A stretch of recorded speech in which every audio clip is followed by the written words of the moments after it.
Allí ya están los maestros.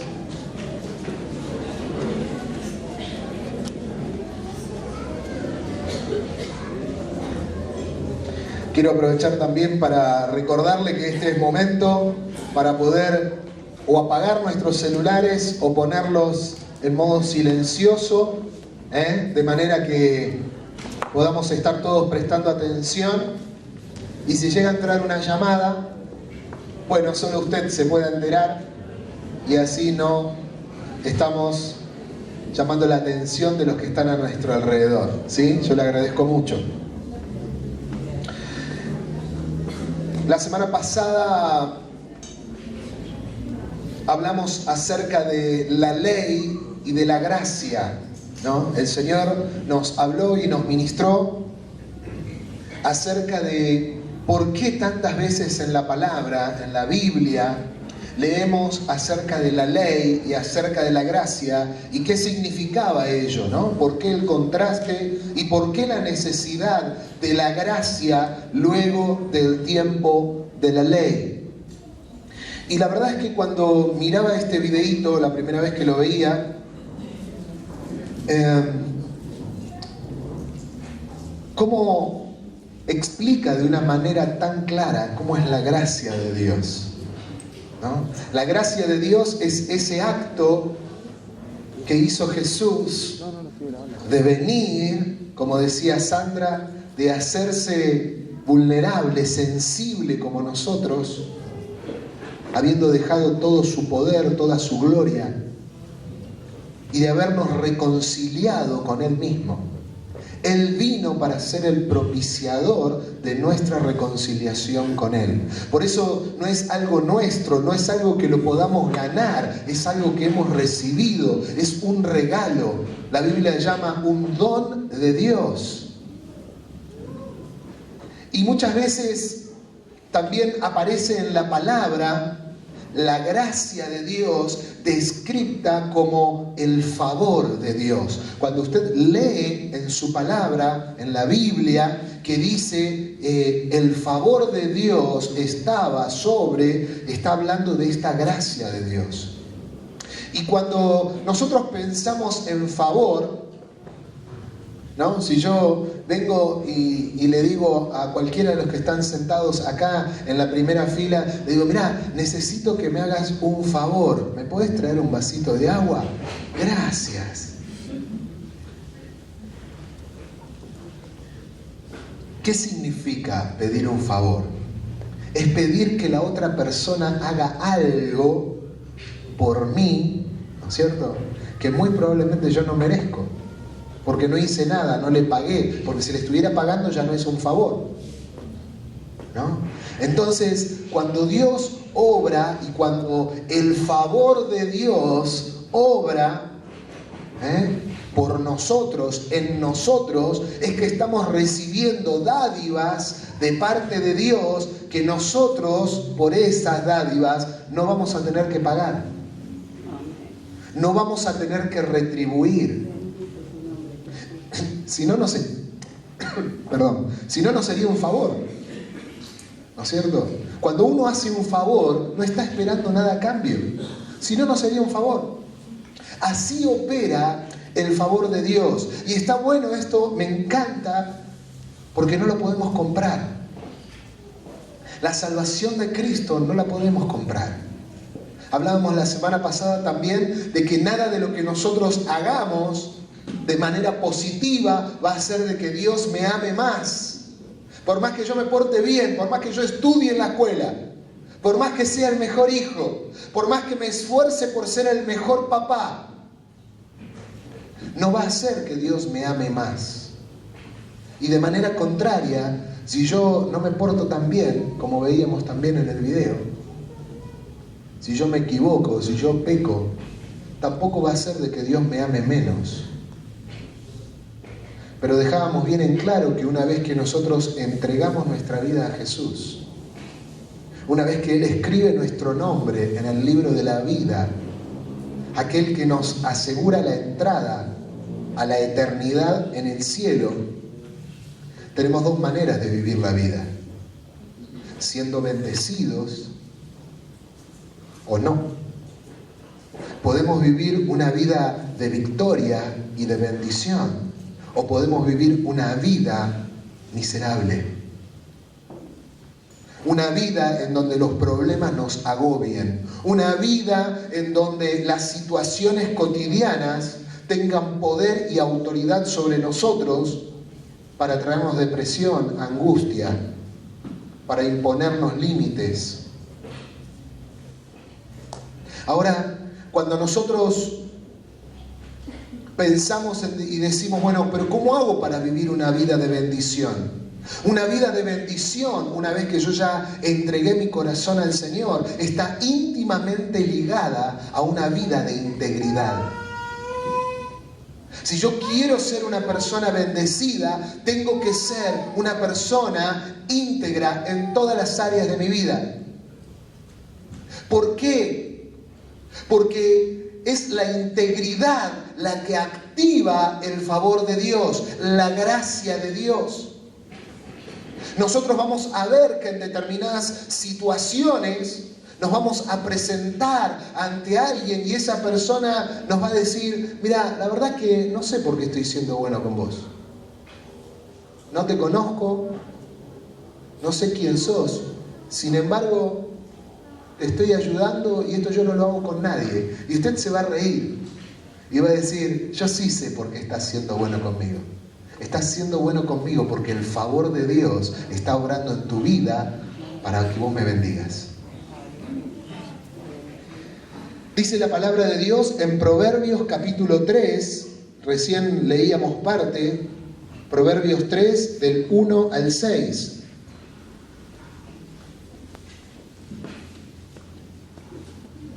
Proverbios 3 del 1 al 6. Hijo mío, no te olvides de mis enseñanzas, más bien guarda en tu corazón mis mandamientos, porque prolongarán tu vida muchos años y te traerán prosperidad. Que nunca te abandonen el amor y la verdad. Llévalos siempre alrededor de tu cuello y escríbelos en el libro de tu corazón. Contarás, subraya allí en su Biblia, con el favor de Dios y tendrás buena fama entre la gente. Confía en el Señor de todo corazón y no en tu propia inteligencia. Reconócelo en todos tus caminos y Él allanará tus sendas. Palabra de Dios. Si nosotros vivimos una vida íntegra, conforme a los mandamientos de Dios, dice la Biblia, en el versículo 4, contarás con el favor de Dios. Contarás con esta gracia que te va a acompañar en todo momento. Ahora, pero ¿de cualquier manera puedo vivir? No. Tengo que tener una vida íntegra en cada área. Tengo que poder ser el mismo acá y donde sea que esté, a la hora que sea, en la circunstancia que sea. Dice el Salmo 5, versículo 12. Salmo 5, versículo 12. Porque tú, Señor, bendices a los justos, cual escudo los rodeas con tu buena voluntad. Si usted por ahí tiene Reina Valera, va a ver que ahí, en lugar de decir buena voluntad, va a decir con tu favor. ¿Por qué? Porque es la palabra de Dios la que nos asegura que si somos justos, si vivimos una vida de integridad, este favor de Dios va a estar con nosotros. Dice que nos va a rodear como un escudo. El problema va a querer entrar por un lado y se va a encontrar con el escudo. Va a querer entrar por el otro lado y se va a encontrar con el escudo. Va a querer entrar por atrás y se va a encontrar con el escudo. ¿Qué escudo? El del favor de Dios. Amén. El de su gracia que va a estar cubriéndote. Pero ¿qué? ¿No vamos a vivir más en la tierra? Sí, por supuesto. ¿Que no vamos a estar expuestos más a las situaciones? Sí, vamos a estar. Pero el Señor va a estar con nosotros. Crisis económica, problema social, problemas políticos, problemas familiares, pero el favor de Dios va a estar con nosotros. ¿Cuándo? Cuando vivimos una vida de integridad.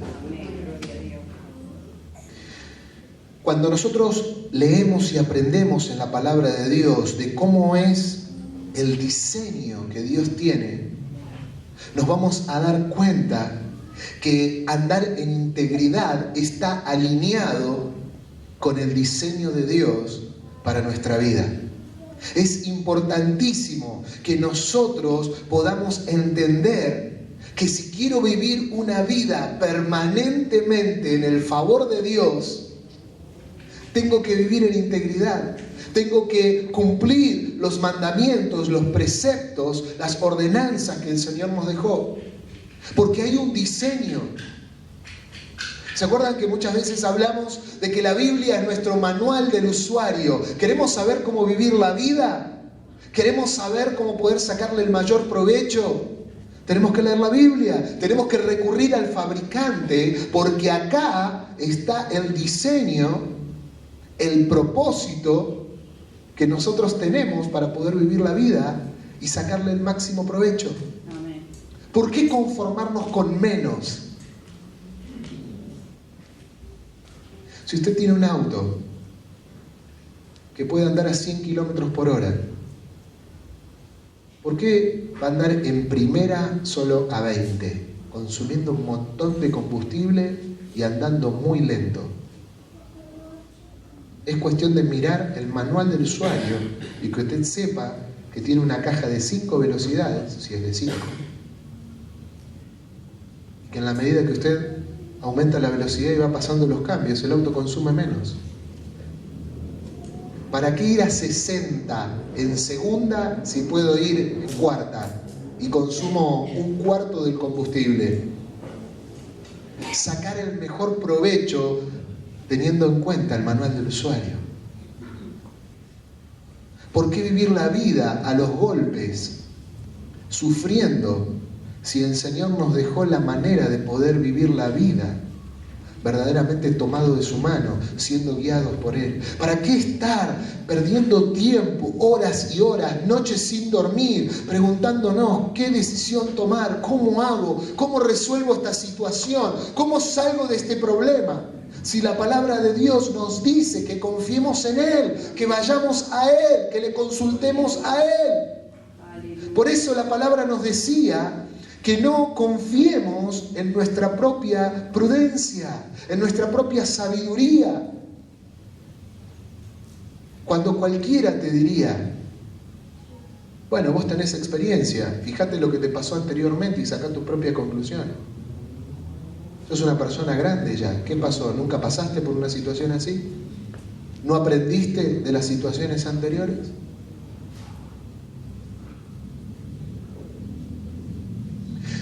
Hay un hombre que vivió una vida íntegra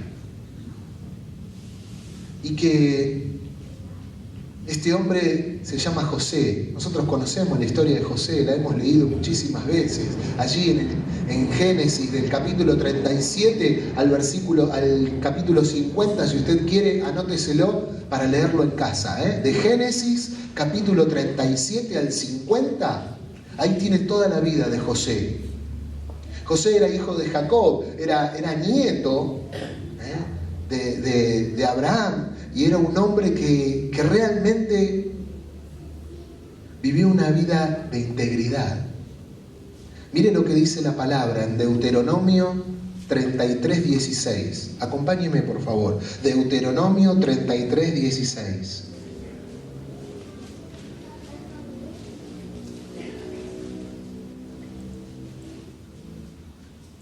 Dice así: con lo mejor de lo que llena la tierra y el favor del que mora en la zarza ardiente, repose todo esto sobre la cabeza de José, sobre la corona del elegido entre sus hermanos. ¡Wow! Tremenda bendición. ¿Quién era este que estaba hablando? Era Moisés, varios años después. Él estaba bendiciendo a los descendientes de José. Pero él recordaba en este texto, dice, con lo mejor de lo que llena la tierra. De todo lo que hay en la tierra, con lo mejor, él estaba diciendo, sea bendecida la descendencia de José. De todo lo que hay en la tierra, con lo mejor sea bendecido. ¿Y qué más dice? ¿Y el favor de quién? Del que mora en la zarza. ¿Quién era el que moraba en la zarza? Dios. Dios. Ahí en la zarza esa que tenía fuego, era la zarza ardiente, pero que no se consumía, ¿no? Y que le hablaba a Moisés. Era el mismo Espíritu de Dios que estaba allí. Dice, con el favor, en otras palabras le está diciendo, con el favor de Dios, de Jehová, sea bendito la descendencia de José. O sea que José era un hombre íntegro, era un hombre que contó con ese favor. Ahora, cuando nosotros recordamos la vida de José, rápidamente le digo, José era un muchacho que desde muy chiquito empezó a soñar. El Señor le empezó a revelar cosas en sueños y le mostraba el futuro en sueños. Y él se lo contaba a sus hermanos y él era el menor y sus hermanos lo ninguneaban, ¿no? Y siempre decían, sí, vos con todos esos sueños, ¿no? Y él tenía sueños de que los hermanos lo iban se iban a postrar delante de él y que él iba a ser reconocido sobre todos sus hermanos. Recordemos, esta era una cultura en la que los hermanos, de acuerdo a la antigüedad que ellos tenían, el mayor venía el padre y después venía el hermano mayor, pero con una fuerza en donde el hermano mayor decía A y todos los que venían abajo tenían que hacer A. Era muy marcada, ¿no es cierto?, la autoridad que los hermanos, de acuerdo a su antigüedad, tenían por sobre el resto. Y él era el menor, o sea que la palabra de él en realidad no valía nada. Y siempre la bendición, incluso en las herencias, para el hermano mayor había una porción más grande, ya estaba definido por ley. No es como en la actualidad, que si hay 2 o 3 hermanos, ¿no?, y fallecen los padres, la herencia viene por partes iguales. No, el primogénito, el mayor, tenía una porción mayor de la herencia. O sea, mire la importancia del hecho de ser más grande. Mire la insignificancia, en el caso de José, de ser el más chico de todos sus hermanos. Dice que tanta bronca le agarraron los hermanos que un día planearon matarlo. Y salta uno de ellos y dice, no, ¿cómo lo vamos a matar? Le vamos a dar un disgusto a papá, que lo ama tanto. El padre le había hecho una túnica ahí especial a su hijo más chico y lo cuidaba y le enseñaba y invertía mucho tiempo. El padre ya estaba grande, ¿no? E invertía y no lo dejaba que él trabaje como trabajaban sus hermanos. Él lo tenía ahí y lo hacía estudiar e invertía mucho tiempo en él. Y le había hecho esta túnica especial y los hermanos lo odiaban. Dice, ¿cómo puede ser? A nosotros nos mandan a trabajar y lo tienen entre algodones. Bueno, lo metieron en un pozo, lo dejaron ahí, discutían, lo matamos, no lo matamos, aparecen unos mercaderes, dicen, no, mejor vendámoslo y le decimos a papá que está muerto. Pum, lo vendieron a los mercaderes, se lo llevan los mercaderes, aparece por allá por Egipto. Se lo terminan vendiendo a Potifar, que era ahí un capo en el ejército de Faraón, y lo tenía ahí este Potifar en su casa. Y dice que era un esclavo, todo lo que hacía José prosperaba, todo lo que hacía José le iba bien, todo lo que le daban para hacer fructificaba. Entonces cada vez le daban más responsabilidades y más responsabilidades, hasta que lo pusieron para administrar toda la casa de ahí de Potifar. Potifar le decía, yo te doy para que vos hagas. Y un día, la esposa de Potifar quiso abusar de él y él, ante esta tentación sexual, lo primero que hizo fue salir corriendo. No la combatió, ¿vio? No dijo, no, acá yo me voy a hacer el superhéroe de la fe. No, salió corriendo. Dijo, a ver si todavía termino enredado con esta mujer. Porque era de carne y hueso José también. Pero consciente de sus limitaciones, lejos de quedarse y decirle, no, señora, yo no me voy a tapar mis ojos. Dijo, nos vemos, y salió corriendo. Bueno, lo denunciaron igual, porque la mujer no se quedó con eso,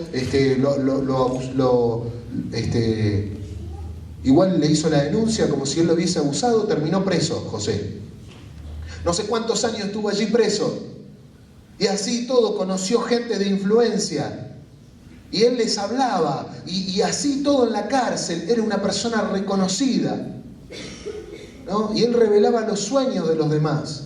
Y cuando salen aquellos que tenían influencia y hablan con el faraón y le cuentan de esta persona, Faraón había tenido un sueño, lo manda a llamar a y él le cuenta, le revela los secretos que el faraón había tenido en sus sueños. Que no había sabio, no había hechicero que lo pudiera revelar.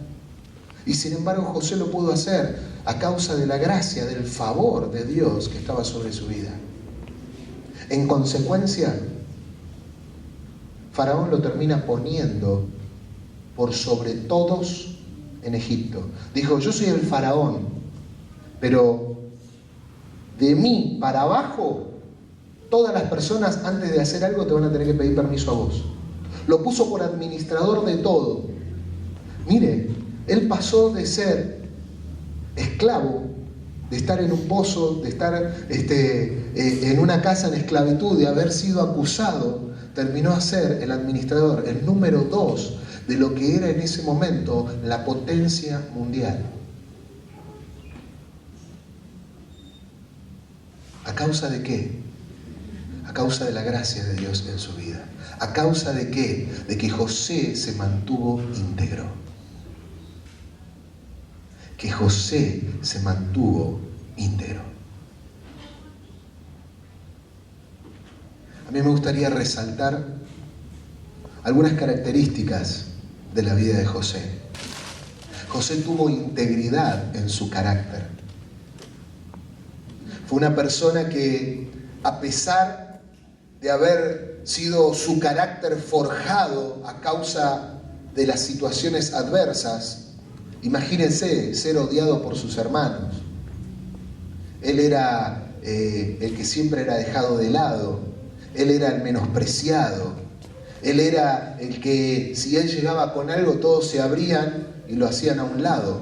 Es duro para un adolescente acarrear con todo eso. Bueno, él ya desde chico venía sufriendo todo esto. Después, el hecho de que sus propios hermanos lo quieran matar, de que lo hayan puesto en un pozo durante un tiempo, ahí, solo. ¿Se imaginan? Él era apenas un adolescente cuando todo esto ocurrió. Y estar ahí, en el frío, en el medio del desierto, con hambre, con soledad, con este sabor de decir, ¿será que en cualquier momento aparecen y me matan? ¿Cuándo será mi último minuto? ¿Qué pasará de mi vida? Yo quiero tratar de que nosotros nos podamos meter ahí, en los zapatos de José. Sin embargo, a pesar de todo esto, a pesar de él ser vendido como esclavo cuando no tenía por qué haber sido, él no había hecho nada malo, haber sido difamado por la esposa de Potifar, imagínense, él un hombre íntegro y sin embargo tenía una acusación de abuso, de violación. ¿Cuántos de nosotros nos hubiésemos bancado algo así? Incluso después tener que ir a la cárcel con todo lo que eso significa. La cárcel no era solo el estar confinado ahí, era golpes, eran limitaciones, era escasez de comida, es estar en lugares donde son inhumanos. Imagínense, lo son hoy en día, donde se supone que hay derechos humanos y hay un montón de cosas. La prisión es un lugar que realmente nadie quiere estar porque las condiciones no son para nada agradables. Imagínense en aquella época, donde nadie velaba por los derechos de los presos. Sin embargo, él mantuvo su carácter. Sin embargo, usted puede ver a lo largo de la historia que su carácter nunca fue doblegado, porque él era un hombre íntegro. Lo mismo pasó con su integridad conforme a la visión que Dios le había dado. Y José fue fiel a esa visión. José creyó lo que Dios le había mostrado y él se mantuvo firme, porque Dios le había mostrado que él iba a estar en un lugar de privilegio, en un lugar en donde iba a ser de influencia para otras personas. Él no tenía bien en claro cuándo, no tenía bien en claro cómo, no tenía bien en claro dónde, pero él le creyó a Dios. Y él estuvo dispuesto a no negociar su fe. Él estuvo dispuesto a no negociar lo que él leía en la palabra, lo que él entendía, que él había escuchado, que era todo lo que Dios había hecho por sus antepasados y todas las promesas que había para con su pueblo. Él no las negoció, él no transó, aún en los peores momentos. ¿Por qué? Porque él confió en la visión que Dios le había dado. Lo mismo pasó con sus responsabilidades cotidianas. Él era un hombre íntegro en su trabajo. A pesar de que lo obligaban, él todo lo que hacía, lo hacía con tanta integridad que todo lo hacía bien, todo lo hacía prosperar, todo lo hacía de una manera que nunca pasaba desapercibido. ¿Qué le mandan a hacer a un esclavo? Y lavar los pisos, a ver, sacar el polvo de entre medio de los ladrillos, a ver, barrer la vereda, preparar la comida, lavar los platos. Cosas en las que tal vez cualquiera de nosotros podría decir, ¿y cómo me puedo destacar haciendo eso? ¿Cómo puedo llegar a llamar la atención si mi trabajo es insignificante? Sin embargo, José hacía todo con integridad. Hermanos queridos, esto es un desafío para nosotros, que podamos vivir íntegramente. Yo no sé a qué te dedicas, no sé cómo haces tu trabajo, pero Dios te ve en todo momento. ¿Vos te pensás que tu sueldo a fin de mes, o cada semana, o cada día cuando lo cobrás, viene de parte de esa persona, de tu empleador? No, tu sueldo viene de parte de Dios. El hecho de que te puedan ver con mejores ojos y recomendarte, o aumentarte el sueldo, o abrirte puertas, viene a causa de tu integridad. Dios puede hacer que todo lo que vos hagas brille de manera que llame la atención. Nunca me voy a olvidar la primera vez que fui a un supermercado y veo de estas cadenas grandes, Carrefour, o Walmart, allá en Buenos Aires, y empezó a estar de moda. Yo no sé si alguna vez acá en Santa Rosa estuvo, era un sistema para hacer llamar la atención al cliente, en donde había un desodorante, supongamos, ¿no? Que estaba todo bien puesto, toda la hilera en la góndola de todos los desodorantes, toda la misma marca, todo bien, pero había uno que parecía que se caía y se volvía a levantar. Era una maquinita que hacía como que se caía el desodorante y lo volvía a levantar. Entonces uno por ahí, pasaba por ahí cada 3-4 minutos, una cosa así. Entonces uno venía caminando y de repente parecía que se le iba a caer el desodorante, ¿no? Dijo, se me viene todo abajo.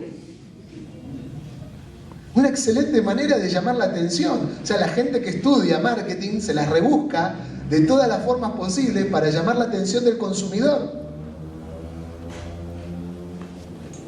Bueno, así, de esa manera, con ojos distintos al que hace el otro que está al lado. Es la gracia, es el favor de Dios sobre tu vida. ¿Cuál es la clave? Integridad. ¿Cuál es la clave? Seguir los mandamientos que el Señor nos puso.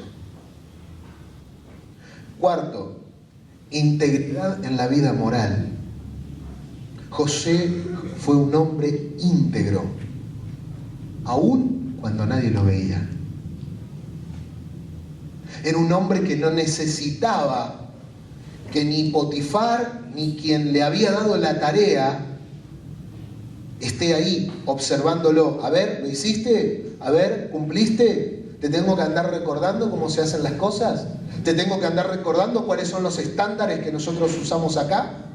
¿Te tengo que andar corrigiendo para ver si lo haces bien? No, él era un hombre que sabía que aunque los ojos de su amo no estuvieran sobre él en ese momento, tenía que cumplir la tarea. Nunca me voy a olvidar. En los meses que tuve la loca idea de estar en la Fuerza Aérea, tenía 14 años, entiéndame. Me fui a vivir a Córdoba, solo, ¿no? Porque yo soñaba con ser aviador de chiquito. Veo que todo o bombero, o policía, o aviador, ¿no? Los chiquitos siempre... Bueno, y resulta que me fui allá, hice todas las pruebas, todo, mi papá me miraba, mi mamá me miraba, pero yo estaba ahí decidido, y me fui a Córdoba, y estábamos ahí, ¿no? Y nos estaban dando en el medio del campo, los cordobeses le llaman mover el guiso, ¿no? Era que nos estaban bailando cuerpo a tierra, salto rana mar, venga, vaya, suba, baja, ¿no? Todo ese tipo de cosas. Terminamos arruinados. Y nunca me voy a olvidar que había ahí un oficial, un teniente, que él venía y decía, si yo les doy una orden, ustedes no tienen que cumplirla solo si yo los veo. Yo le puedo mandar la orden, en ese momento no había celulares, y yo le puedo mandar la orden por una carta, y yo tengo que poder confiar en que ustedes van a obedecer igual aunque yo no esté presente ahí. Imagínense si estamos en el frente de batalla, que yo no los puedo andar mirando, pero si yo les digo, avancemos, aunque yo no los vea, sea de noche o el lugar sea inhóspito, ustedes tienen que avanzar. Una orden no puede ser reprochada, analizada. Bueno, veo, me está mirando, avanzo, si no me está mirando, me quedo en la trinchera. No. Él nos recordaba la importancia de obedecer a pesar de que aquel que nos había dado el mando no estuviera ahí presente. Este principio, en su moral, José lo tenía bien en claro. Él no necesitaba que Potifar, que era un hombre tremendamente ocupado, esté atrás de él en todo momento. Él sabía que si le daba algo a José, porque ya lo había demostrado, José lo hacía y lo hacía con excelencia. Dice ahí Proverbios 22:1, no lo busque, pero ahí dice que está hablando de que verdaderamente la reputación es valiosa, que está bueno, que vale más que el oro y que la plata, el hecho de que los demás puedan hablar bien de nosotros, que nuestra reputación es valiosa. No es algo así nomás. Y cuando nosotros hacemos las cosas con integridad, ¿qué es lo que nos dicen aquellos que trabajan haciendo servicios, ¿no? Reparaciones o trabajos en el hogar o todo? Que la mejor publicidad es el boca a boca. No, che, ¿se te rompió algún electrodoméstico? Llámalo a Gaby.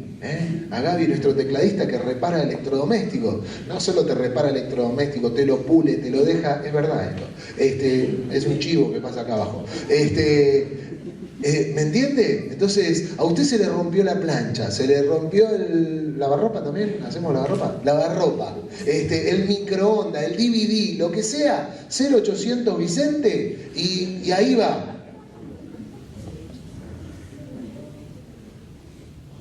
¿100% de satisfacción? No, 100% de satisfacción. Hasta ahí llegamos. No podemos mentir, tenemos que mantener la integridad. ¿Me entiende? Lo mejor que puede haber es este boca a boca, que es, che, mirá, ¿tuviste este problema? ¿O querés lavar el auto y querés que te quede joya el auto? Brillante, tráelo los sábados a partir de las 10 de la mañana. Acá a la puerta de la iglesia que están los adolescentes limpiando. ¿Cuántos autos limpiaron este fin de semana? José.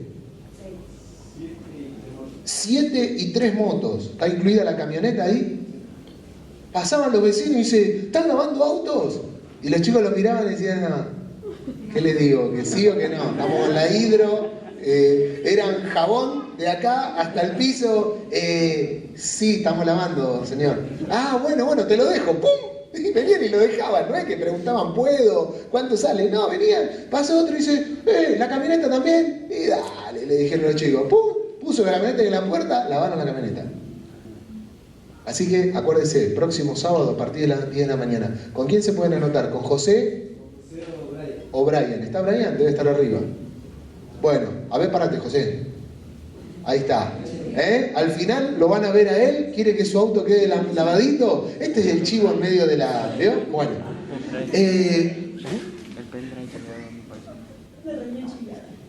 Sí. Pero, hermanos, cuando uno tiene integridad en lo que hace, yo me quedé recontento como me lavaron el auto, en serio le digo, la verdad. Y eso es lo que vale. Y lo dice la propia palabra, por eso lo llevaba ahí a Proverbios 22:1. José era un hombre que se había ganado una buena reputación. Más allá de que lo habían querido incluso, ¿no? Habían hecho correr esta voz de esta mujer, la esposa de Potifar, de que era abusador y todo. Sin embargo, cuando uno tiene integridad, hasta las malas cosas después caen por su propio peso, porque las cosas buenas salen a la luz. Número 5, integridad en los momentos difíciles de la vida. ¡Wow! Ahí José nos podía dar cátedra, ¿no? ¿Qué pasa cuando las cosas no nos van bien, hermano? Te hago esta pregunta. ¿Mantenés tu integridad? ¿Qué pasa cuando las papas queman? ¿Apelamos a una mentirita piadosa? ¿Apelamos a... ¿lo terminaste el trabajo? Sí, lo terminé. Mirá, te lo iba a traer y no lo traje, pero no tengo, mirá, buenísimo el trabajo. Nada en casa, ¿vio? Pero para no quedar mal, mandamos gato por liebre. Imagínense, miren si Gabriel dice, ¿me terminaste la licuadora? Sí, la pulió todo y no le cambió nada adentro. No, ni llegué. Pero bueno, se le ganó tiempo. No me digas que no anda, pero la volvemos a reparar, ningún problema, sin costo adicional. ¿Cómo me voy a perder este cliente que me trajo 25 aparatos ya? Claro, ¿qué es lo que pasa en los momentos difíciles, cuando nos vemos apretados? Ni que hablar cuando hay situaciones más complejas. El sálvese quien pueda.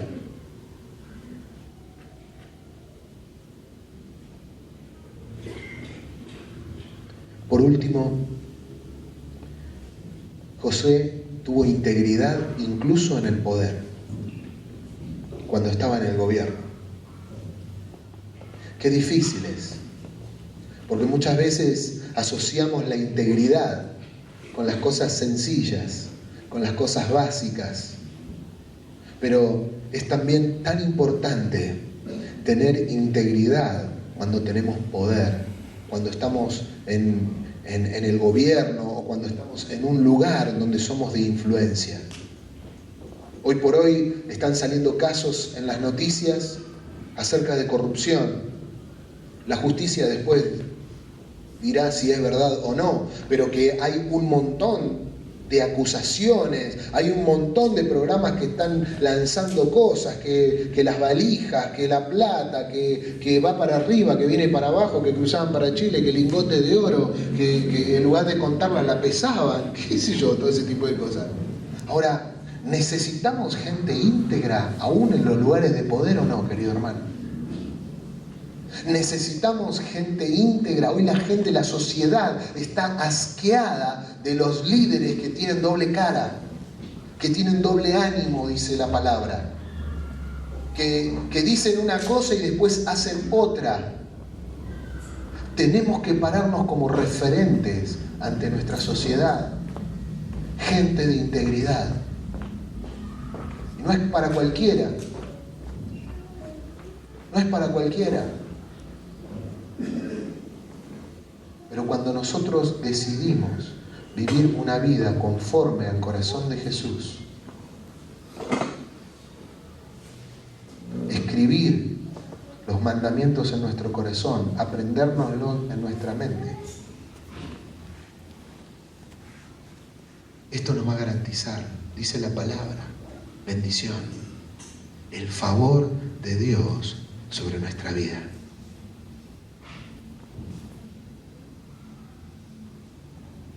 A veces pensamos que la vida de José nos queda lejos, que a José no le llegamos ni a los talones. ¿Quiere que le diga algo? Las oportunidades de José son las mismas oportunidades que tenemos nosotros. Son las mismas capacidades que tenemos nosotros.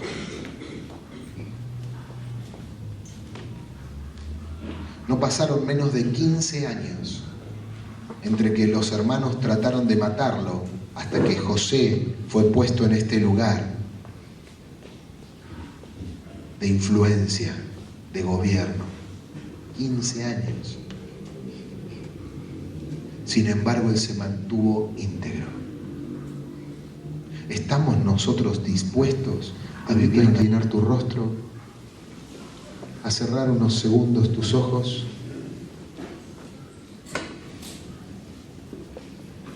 y que podamos orar al Señor? Señor Jesús, yo quiero vivir una vida íntegra. Yo no quiero que ni mi pasado ni mis errores me traigan condenación. Yo quiero venir y presentarme delante de ti y declararte, Señor, quiero ser una persona íntegra en el nombre de Jesús. Quiero vivir conforme a lo que hemos aprendido en tu palabra. Quiero vivir poniendo mis ojos en Cristo Jesús, autor y consumador de la fe, de la salvación. Padre, en el nombre de Jesús, yo te pido perdón por mis errores. Padre, llévate mis culpas, llévate aquellas cosas que quieren acusarme en el nombre de Jesús. Yo me arrepiento de todo aquello en lo que me he equivocado y quiero poder hacer los ajustes en cada una de las áreas de mi vida. A veces por desconocimiento, por ignorancia, a veces por vivir una vida relajada, sin prestar atención a los detalles. Pero estaba haciendo cosas que a ti no te agradaban. Señor, en el nombre de Jesús, yo me pongo delante de ti, me pongo en tus manos y te digo que quiero ser una persona íntegra de ahora en más, en todas, absolutamente todas las áreas de mi vida. Quiero que tú puedas pesar mi corazón y encuentres contentamiento. Señor, que vos realmente puedas regocijarte al ver mi vida. Quiero brillar como cantábamos hoy. Señor, resplandeciendo tu carácter en mi vida. Padre, en el nombre de Jesús, echo fuera al acusador, echo fuera a aquel que quiere venir, Señor, a traerme depresión, angustia, tristeza, dolor. Yo declaro que me aferro a tu gracia maravillosa, esa gracia que me trae salvación, perdón, restauración, en el nombre de Jesús. Y declaro que no quiero vivir una vida mediocre. Yo quiero llegar a mi casa celestial, a pasar la eternidad contigo. viviendo una vida de bendición. No solo para mí, sino para los que me rodean. En el nombre de Jesús, quiero ser un hombre, una mujer íntegra, conforme a tu palabra. Señor, yo corro a tus brazos en el nombre de Jesús y te doy gracias por haber tomado mi lugar en la cruz del Calvario. Gracias por haberme dado salvación. Gracias, bendito Rey, por darme en esta noche esta oportunidad de rever mis actitudes. No con una actitud de condenación, sino con un gesto de amor, de aceptación, con una mirada de perdón de parte tuya, Señor. Gracias, bendito Rey. Oh, bendito Redentor.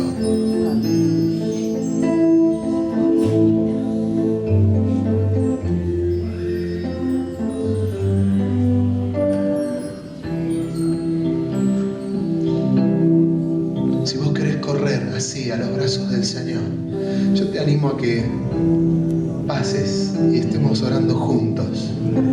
Que puedas dar un paso de fe, de demostrarle al Señor: Señor, mi voluntad es ser una persona íntegra. Yo te animo a que podamos orar juntos, mientras estamos todos con nuestros ojos cerrados, en un espíritu de oración, de intercesión. Me gustaría orar por vos, me gustaría clamar juntos al Padre.